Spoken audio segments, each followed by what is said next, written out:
আমাদের সঙ্গে কাণ্ড গেছিল। তো একটা পাশের বাড়ি বড় মা আসে, বলে যে দাদার শরীর খারাপ, তো তার জন্য একটু ওষুধ আনতে যেতে হবে। তো আমি আমার বন্ধু বেরিয়ে পড়েছি আর সোজা যাই মেডিকেল শপে। তো এখানে আমি তাড়াতাড়ি করে মেডিকেল শপ থেকে ওষুধ নিয়ে ঝটপট ওখান থেকে বেরিয়ে পড়িয়ে এসে আর সোজা দাদাদের বাড়িতে আসি। তো দাদাকে আমি ওষুধ দিই, ওষুধ দেওয়ার পর আমি ওখান থেকে চলে আসি আর ওখান থেকে যাই আর একটা দাদার বাড়িতে বাইক নিতে। তো আমি ওখানেও যাই বাইক নিতে। ওখান থেকে বাইক নিয়ে আমি যাই সোজা ফিউল আপ করতে। তো এখানে ফিউল আপ করানোর পর আমি মাকে নিয়ে যাব হসপিটাল, কারণ মায়ের একটু ডাক্তার দেখানোর কথা ছিল।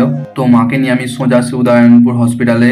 তোমরা দেখতেই পাচ্ছ আমি চলে এসেছি আর মা এখানে যাচ্ছে ডাক্তার দেখাতে। তারপরে মা আসে, তো মায়ের ডাক্তারই এখানে বসেন। তো আজকের দিনে ক্যান্সেল হয়ে গেল, আমাদেরকে আবার পরে আসতে হবে।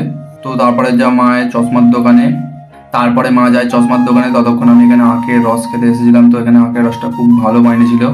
তারপরে মা চশমার দোকান থেকে আসে, ওখান থেকে আমি যাই সোজা জাঙ্গিপাড়া ইলেকট্রিক অফিসে। তো এখানে ইলেকট্রিক বিল জমা দেওয়ার পর আমি সোজা যাই কলেজে। তো কলেজে এসে আমি ফুচকা খেতে লেগে